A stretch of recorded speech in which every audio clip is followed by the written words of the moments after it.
ప్రభువైన యేసుక్రీస్తు నామమున శుభవందనాలండి. ఈరోజు దేవుని వాగ్దానము కీర్తన గ్రంథం 113వ అధ్యాయం 8వ వచనము.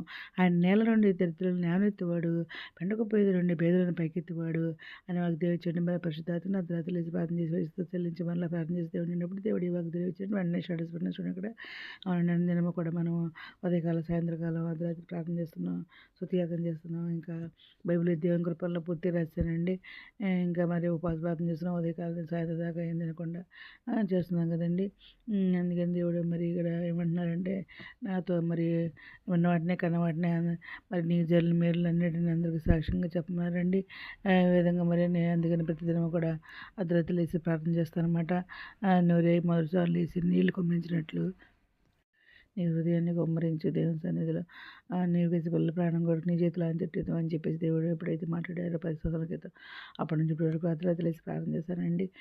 ప్రార్థన చేసి దేవుడు వాగ్దానం ఇస్తారనమాట. దాన్ని టేబుల్ పెడతారనమాట. కొన్ని సంవత్సరాలు మరి దేవుడు మరి అనేక సార్లు సేవ చేయమని మాట్లాడారనమాట. కొంత విస్తారమైన కోసారు కొద్దివారు అని చెప్పేసి మరి సేవ చేయమ్మా అని చెప్పేసి అన్నారనమాట. సరందరు మాట్లాడారు. పెద్ద చెలో తీసుకెళ్ళి కొంత ఎక్కువేయాలని 3 సార్లు మాడారు. అయితే నేను ప్రభు నాకు జాబ్ కావాలి ప్రభు, నా జాబితా అడుగులు తగ్గట్టు నేను చెప్పుకుంటాను, నా సాక్ష్యం అన్నాను. తర్వాత మరలా మత్తయి సువార్త 10వ అధ్యాయం అని చెప్పేసి 3 సార్లు మాడారనమాట. దానిలో తన 12 మంది శిష్యులు పిలిచి సేవకు పంపిస్తారనమాట. ఆ విధంగా మరలా ఆ దెయ్యం అంతా మరి 3 సార్లు మాడారనమాట. సేవ చేయమని. మరలా యెషయా అని 3 సార్లు మాడారనమాట. యెషయాలో కూడా మరి దేవుడు యెషయా గారిని మరి సేవ చేయమంటారు. ఇంకా దానిలో ఉన్నాయన్నీ కూడా నాతో మాట్లాడారండి. ఇంకా ఆ విధంగా మరి ఈసార్లు మాట్లాడుతున్నారనమాట. ఇంకా మరి ఇంద్ర పేరు పెట్టి పిలిచి 3-4 పేరు రోజున నిన్ను తోడయ్యన్న భయపడమాక అని చెప్పేసి ఆకాశంలో పెద్ద అక్షరాలు రాసి చూపించారు. సరందర ఇంకా మరి పెద్ద కొండతోనండి ఆకాశం నుంచి మరి పెద్ద మరి కొండ మరి పోల్క కొండ మీద పడుతుంది. 2 హస్తాలు మధ్యలో ఉంది. 2 హస్తాలు పెద్ద పెద్ద హస్తాలు. నేను ప్రభు అంటే జీవజలం అమ్మ అన్నారనమాట. అది ఎందుకు పూసారంటే, ఒకసారి మరి నాకు కాలు నొప్పి వచ్చినప్పుడు ఉపవాస ప్రార్థన చేస్తున్నాను అనమాట. నేను అప్పటి నుంచి 10 సంవత్సరాల మట్టి ఇప్పటి వరకు కూడా ఒక పూటే తింటాను అనమాట. 10 సంవత్సరాల మట్టి ఇప్పటి వరకు కూడా మరి అందరూ అయితే మరి 40 రోజులు ఉంటారేమో. కానీ నేనైతే ఆ 10 దేవుడు ఎప్పుడైతే మాట్లాడాడో మరి అప్పటి నుంచి ఇప్పటి వరకు కూడా 10 సంవత్సరాల క్రితం నుంచి కూడా సరందరం మాడారన్నమాట. అదే మగజాలు వేసి నీ కన్నీళ్ళు కుమరించడం, నీ హృదయాన్ని కుమరించమని ఎప్పుడైతే ఎప్పటి నుంచి ఇప్పటి వరకు కూడా ఒక పూట భోజనం చేస్తాను నేను. ఎందుకంటే మరి స్కూల్ నుంచి వచ్చి నాకే చేస్తానన్నమాట సాయంత్రం. అంతే మళ్ళీ ఇక పాలంతా ఏమి తిన్నా మరి నైట్కి కూడా ఏం తినకుండా ఉంటానన్నమాట. ఎందుకంటే వాగ్దానం ఇవ్వాలని దేవుడు ప్రతిదినం ఆ వాగ్దానం అన్నీ నీటిలో పెట్టాలని చెప్పేసి నేను అట్లా వచ్చేస్తున్నాను అనమాట.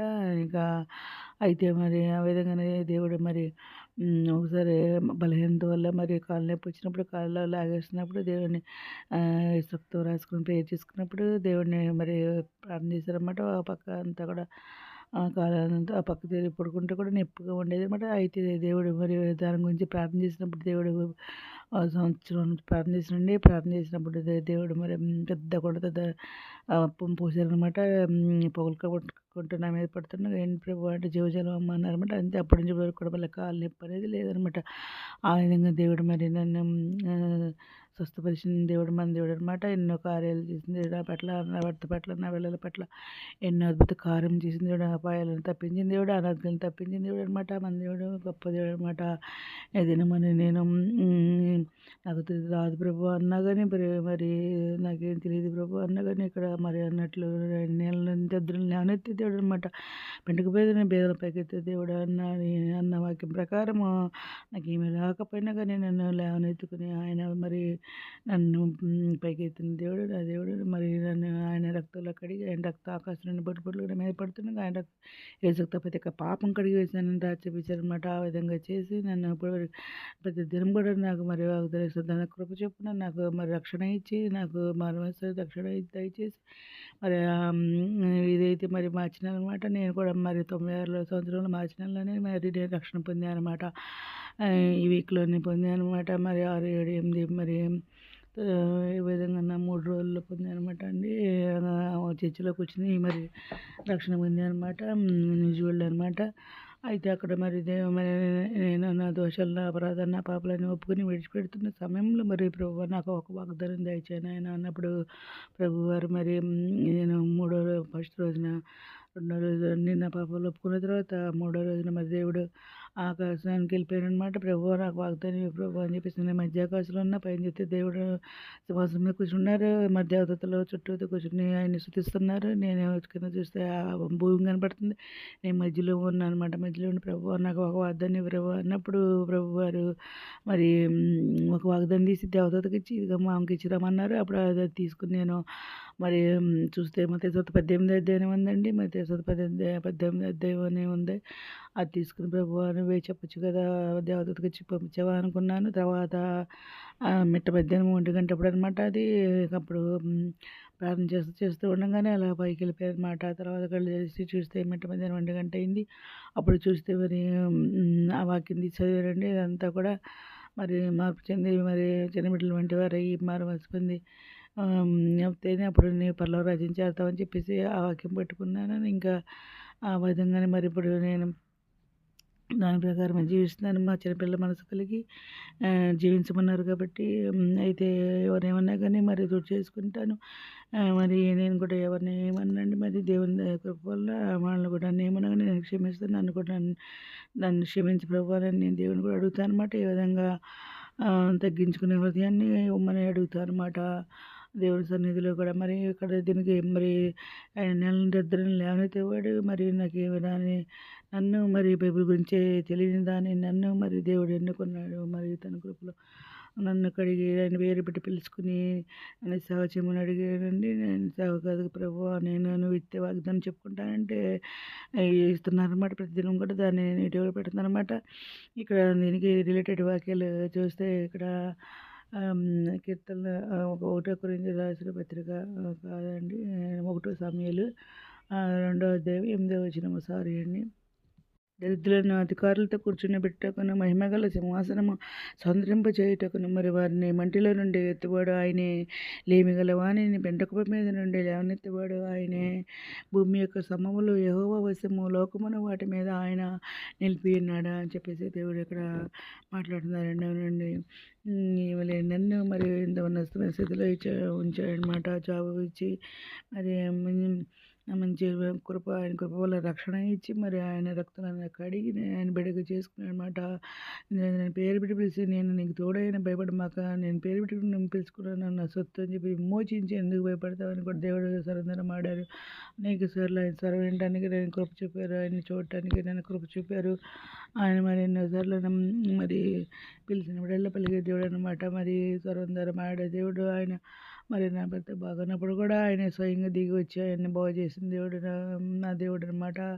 గొప్ప దేవుడు, నీతిమంతుడు అనమాట. ఈ విధంగా ఆయన కనపరుచుకుని ఆయన మహిమ చొప్పున అద్భుత కార్యాలు ఎన్నో గొప్ప అద్భుత కార్యాలు చేస్తున్న దేవునికి కృతజ్ఞతలు చెల్లించుకున్నా. ఇంకా ఇక్కడ కీర్తనలు లోకసువార్త 1వ అధ్యాయము 52వ వచనంలో చూస్తే సింహాసనముల నుండి బలవంతులను పడదోసి దీనులను ఎక్కించెను అనే గ్రంథంలో మాట్లాడుతున్నారు ఇక్కడ. ఇంకా యోబు గ్రంథము మరి 5వ అధ్యాయం 11వ వచనములో అట్లు ఆయన దీనులను ఉన్నత స్థానంలో ఉంచును, దుఃఖపడే వారిని క్షేమమునకు లేవనెత్తును అని కూడా మాట్లాడుతున్నారు అనమాట. ఇంకా 1 కొరింథీయులకు రాసిన పత్రిక 1వ అధ్యాయము 27, 28 వచనాల్లో దేవుడు ఈ శరీరయు దేవుని ఎదుట అతిశయింపకుండానట్లు జ్ఞానులను సిగ్గుపరచుటకు లోకంలో ఉండే వెర్రి వారిని దేవుడు ఏర్పరచుకుని ఉన్నారు అని అంటున్నారు.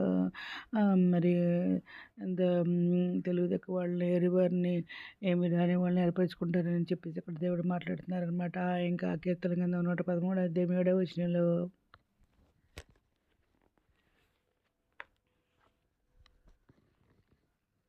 ప్రధానులతో తన ప్రజల ప్రధానులతో వారిని కూర్చుండబెట్టుటకై ఆయన నేలను దరిద్రం లేవనెత్తేవాడు, పెంటకుప్ప మీద 2 పేదలను పైకెత్తేవాడు అనమాట.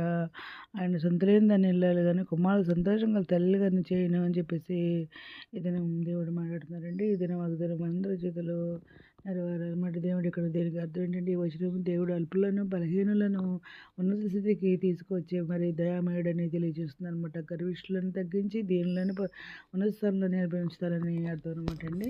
ఈ వాగ్దానం అందరి చేతులని కోరుకుంటే ఈరోజు మనం ప్రార్థన చేసుకుందాం. మౌనగా సశక్తంగా ఘనమైన నామని కలిస్తూ తీసుకుంటుందండి. ఎంతమంది ప్రపంచం ప్రతి ఒక్క బిడ్డని పేరు పెరిగి న్యాయం చేసుకుంటాను. ప్రతి ఒక్క బిడ్డ అవసరం నాకు తెచ్చుకుని కొరకు తెచ్చుంటాను. వీళ్ళకి మంచి అరుగుని దయచేయాలి. నిరుద్యోగులు ఉద్యోగాలు తెచ్చండి. ఆది పుస్తకం వరకు ఆది సాయం తెచ్చుంటారు. అన్నగా స్వస్థ వేదంలో కూడా దయచేయండి. కృంగిన వారిని లేతండి. రక్షణ దయచేయండి. యవనస్తులు బలపరచండి. యవ్వన కాలం మీకు ఆడబెట్ట కూర్చోబడి మీ త్వరగా మీరు ఇచ్చండి. మీద సిద్ధపెట్ట కూర్చోబడి ఎత్తపడిన భాగం దయచేయమని మా ప్రభు పీరేషుడిని యేసుక్రీస్తు ప్రస్తుతమైన నామమున అడిగి పెట్టుకుని ప్రార్థిస్తాం తండ్రి. ఆమె మేము దీని ప్రార్థనలో మా కుటుంబం గురించి కూడా ప్రేమ మనం చేసుకుంటున్నాను. ప్రభు సేవలో మీ సహోదరి. God bless you.